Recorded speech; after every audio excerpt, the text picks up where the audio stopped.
Shalom sahabatku, sebelum kita masuk dalam perenungan firman Tuhan pada pagi hari ini, marilah kita terlebih dahulu menyerahkan hati dan pikiran kita kepada Tuhan di dalam doa. Bapa kami yang baik, terima kasih Tuhan untuk kasih setiamu dan kebaikanmu dalam kehidupan setiap kami. Sekarang kami ingin kembali untuk belajar tentang kebenaran firman-Mu. Biar lewat kebenaran firman-Mu, sepanjang hari ini kami terus dituntun dan diarahkan. Amin. Pagi hari ini kita akan merenungkan kebenaran firman Tuhan dengan tema Hal Kerajaan Sorga. Sebuah tema yang mengajak kita untuk belajar rendah hati dengan memeriksa kembali sikap hati kita di hadapan Tuhan. Mari kita buka Alkitab kita di dalam kitab Matius pasal 22 ayat pertama sampai ayat yang ke-14. Lalu Yesus berbicara pula dalam perumpamaan kepada mereka. Hal kerajaan sorga seumpama seorang raja yang mengadakan perjamuan kawin untuk anaknya. Ia menyuruh hamba-hambanya memanggil orang-orang yang telah diundang ke perjamuan kawin itu, tetapi orang-orang itu tidak mau datang. Ia menyuruh pula hamba-hamba lain, pesannya, katakanlah kepada orang-orang yang diundang itu, sesungguhnya hidangan telah kusediakan, lembu-lembu jantan dan ternak piaranku telah disembeli, semuanya telah tersedia. Datanglah ke perjamuan kawin ini. Tetapi orang-orang yang diundang itu tidak mengindahkannya. Ada yang pergi mengurus usahanya, dan yang lain menangkap hamba-hambanya itu, menyiksanya dan membunuhnya. Maka murkalah raja itu, lalu menyuruh pasukannya ke sana untuk membinasakan pembunuh-pembunuh itu dan membakar kota mereka. Sesudah itu ia berkata kepada hamba-hambanya, perjamuan kawin telah tersedia, tetapi orang-orang yang diundang tadi tidak layak untuk itu.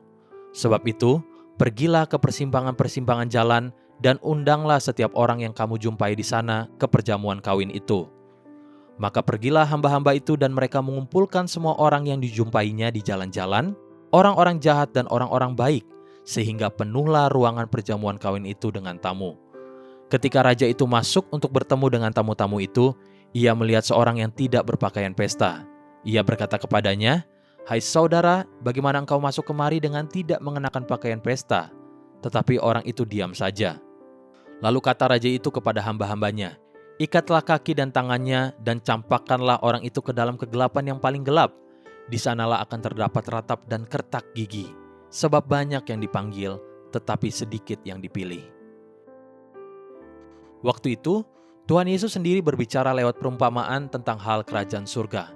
Kita mengenal dan memahami bahwa keselamatan itu kita terima hanya lewat penebusan darah Kristus. Sebab demikianlah yang firman Tuhan katakan.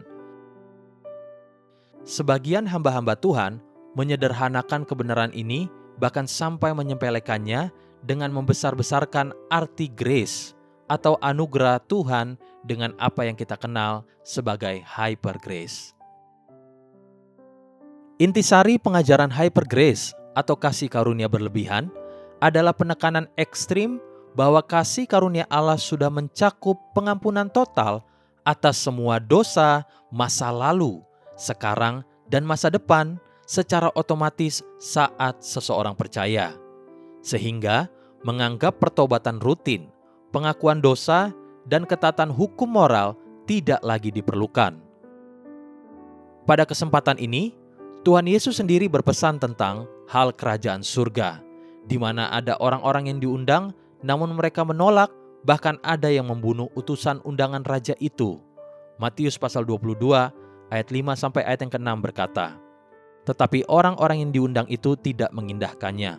Ada yang pergi mengurus usahanya, dan yang lain menangkap hamba-hambanya itu, menyiksanya dan membunuhnya." Bukankah inilah gambaran mereka di masa-masa lalu yang benar-benar membunuh para utusan, nabi-nabi yang Tuhan kirimkan, namun juga banyak di antara kita yang acuh tak acuh terhadap undangan Tuhan. Kemudian, undangan itu ditujukan kepada semua orang di jalan-jalan dan berbagai tempat. Perhatikan, ketika ditemukan bahwa ada seseorang yang datang tanpa pakaian pesta, raja itu bertanya. Matius pasal 22 ayat 11 sampai ayat yang ke-12. Ketika raja itu masuk untuk bertemu dengan tamu-tamu itu, ia melihat seorang yang tidak berpakaian pesta. Ia berkata kepadanya, "Hai saudara, bagaimana engkau masuk kemari dengan tidak mengenakan pakaian pesta?" tetapi orang itu diam saja.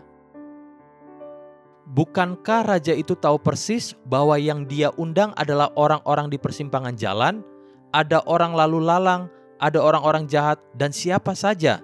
Mengapa sekarang justru seorang yang tidak berpakaian pesta dianggap jahat? Bukankah dia telah menggenapi panggilan dan undangan sang raja? Disinilah letak kebenarannya. Sekalipun kita telah dibenarkan dan dipanggil masuk ke dalam rencana Tuhan, namun Tuhan tetap menghendaki hidup kita berubah. Hidupi nilai-nilai kerajaan Allah, sehingga pakaianmu menjadi pakaian pesta. Bukan sekedar sukacita karena telah diselamatkan, lalu hidup seenaknya. Haleluya. Sahabatku, biarlah firman Tuhan pagi ini menjadi terang bagi langkah kita dan kekuatan bagi perjalanan hidup kita sepanjang hari ini. Mari kita menutup renungan ini dengan doa. Terima kasih ya Tuhan untuk kebenaran firman-Mu buat kami pagi hari ini. Kami kembali diajar dan diingatkan untuk menjaga anugerah yang Tuhan sudah berikan atas setiap kami. Amin. Jesus loves you and so do I.